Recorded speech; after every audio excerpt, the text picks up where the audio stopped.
Yo, what's the word, Mac Tag Gang? We back with another banger, man. You feel me? But so what was I gonna say with this one? I know it's been a minute. Always been a minute. Every time since I get back with y'all, man, it always be a minute. But look at your boy, bro. Shit so full, man. Shit is so full, bro. But look, we cool. We fine and dandy, man. I went to the ring. I only been to the ring like one time since I've been on here. And the time I went, it was, bro, we so busy, bro. I ain't even gonna lie, I ain't had time to record my video for, but I shot 2 fullies. You feel me? That boy's out there like a Taliban or something, you feel me? But, nah, bro, so this one, I'm gonna be telling y'all, like, what you should do what to do before you fire your gun, and when should you fire your gun, and what you should do after. So, because people don't really tell you that, and like if you could be in the right, but you do the wrong thing, or you don't do something that you're supposed to do after the fact, you're still gonna get penalized like you was in the wrong. So you just have to make sure you know your laws and know you feel me, your rights and what's going on. Okay, so I'm gonna give you some different scenarios and like some different cases, like real life instances when people had the right to, or thought they had the right to use a gun, or probably had the right to use a gun. But just to say this, like, just because you have a gun and somebody does like try to do something to you, like, I don't know, like maybe like try to hit you or something, or like maybe like 3-4 people trying to jump you or something, maybe, but you have to really have good factual evidence that somebody was really trying to do something to you. Like you can't just up and kill or up and shoot somebody because you say, oh, they would look like they was reaching for something, or you thought they was about to do something to you. Like you'll have more leverage with somebody physically having a knife running at you than you thinking somebody has a gun or somebody may have a gun. Like you have more leverage to do something to somebody who you physically see have a weapon in their hand trying to run at you and do something to you than somebody who you think got a weapon in their hand. So like you really just gotta be careful. And like, so if somebody is trying to rob you, like if somebody's trying to rob you and they see that you got a gun and they turn it back and turn around and try to run, like I ain't gonna lie, you can't shoot them. You can't do nothing to them because their back is turned to you and they are no longer a threat. They're no longer a threat in the eyes of the state or whatever. So can't shoot nobody in the back. So just be aware. So like maybe like if somebody came and broke into your crib, be cautious of when, like the same rules apply for them too. Like people really do not know this, but people just think you get your concealed and carry, that you just got the right to be a Walker Texas Ranger really badass. Like nah, or can't nobody say nothing wrong to you, or it's that. No, not the case. Definitely not the case. That's probably really what they want you to think it is, so you can have the right stripped away from you, but that's not how it really goes. So you have to hold yourself to a higher standard. That's what I'm saying. Like you have to hold yourself to a super high standard because you're not a regular person. That's not a regular right. It's a right, but if it was regular, everybody would have it. So if you had a chance to get that, hold yourself to a higher standard because the people around you should too. Like people tell me all the time, like, bro, I love that you got your concealed carry, woo woo woo. Like police just gotta respect you more than they respect us. Like, so you feel me? Just keep it legal. Keep everything. Another thing is, if they don't tell you, even if you are right, you're gonna get locked up. So you're gonna do time. You're gonna sit in the cell. I don't know if maybe overnight or what, but so and your gun I'm gonna put y'all up on a real game. You in the shootout, they gotta take your gun. So you need to have multiple guns, and they're gonna take it and do ballistic checks on it and make sure there wasn't any other shootings or anything like that. So and they take their sweet time with that, so know how long that's gonna take.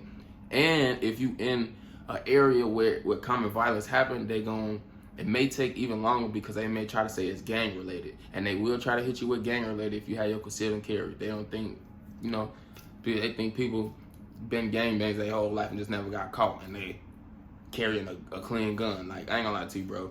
No gangbanger carrying no clean gun because you have to wait till somebody does something to you first. Like nobody who really on offense carrying no clean gun, bro, because you, like I said, you gotta wait for somebody to do something to you first. So you gotta know all this, and you're gonna sit in the cell. Even if you're right, you're gonna sit in the cell overnight at least. So you make sure you have a lawyer, and you don't even want to keep going through all this. So it's like, I say this to say, if you don't have to use your, like, if just upping your weapon and showing your weapon that somebody scares them enough, and they running, like, I know somebody may want to do it, like, the case may be different, like, you may have to do it, but if you don't have to kill or don't have to shoot your gun, do not shoot your gun. Because I'm telling you, you have to make sure you 100% right, and you can't say don't say the wrong thing. That motherfucker had it coming, woo, his ass was tweaking, like, tell him you want to take your time, and tell him, because, like, that's a traumatic event, so, like, you want to make sure your thoughts is clear. Tell them you need medical attention, because they will try to spin your words or try to spin it to make it seem like any little thing that could have been wrong that you did, they're going to try to penalize you for that. So what they say, anything you say can and will be held against you in the court of law. Facts. Even if you got your concealed carry. You thought you was above the law?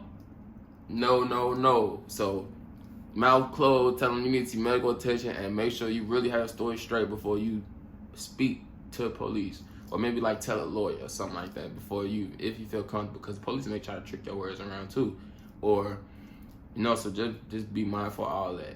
And then, like, so some different scenarios, like I'm saying, if somebody, so this was an Uber driver, this happened in Wisconsin, and he was an Uber driver, and as soon as people got in the car, like, he put a phone to his back, but he didn't even know what it was. He put a phone to his back, and he was like, get out the car, and somebody else came and grabbed on his door, and he had the gun sitting in the passenger on the driver's side and a little thing at the bottom.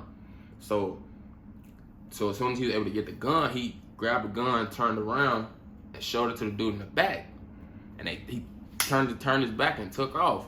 But like, that's why I say it's where it gets tricky, because he was an Uber driver, so they had access to get into his car. So it wasn't like they didn't have no access to be in his car. So if you're an Uber driver, you have access, someone has access, you gave them access to your car. So, and he didn't shoot, but he probably could have shot, but it would have made things way less complicated than what it was. So don't shoot if you don't have to, because some people, you up a gun is just gonna scare them enough. But if you ain't had no time for that, like, by all means, I'm not sitting here to tell you get your concealed carry just so you don't use your gun when you need to. If you feel like you need to use your gun and that's the situation, use your gun, no question. Like, I ain't gonna even lie, don't think about it, because if you think about it, it might be too late. Don't think about it, but make sure you know. You gotta make sure you know that you're in your right mind and you're aware of what's going on all the time, so you can make the best decision in a split second. So train your mind. That's why I say it's just as important to have your mind right as to have your skill set right. So make sure they both go hand in hand, because if you got good gun skills but your mind not right, you walking around on edge, like, thinking everybody, you gonna do something to the wrong person, or you're gonna scare an innocent person because you on edge. Like, people be tweaking.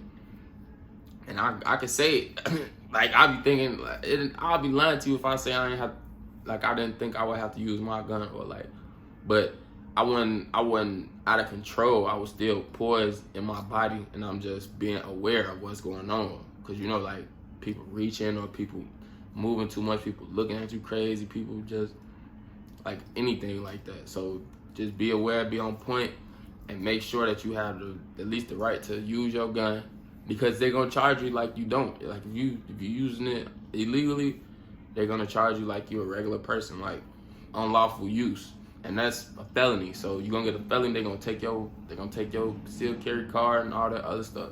And be careful and be mindful of any charge that you get.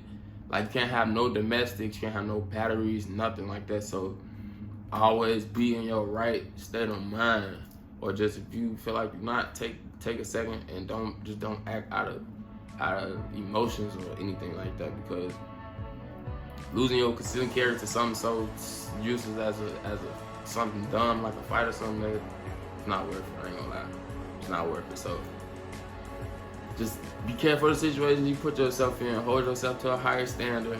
And remember, be safe. MagTech, we out.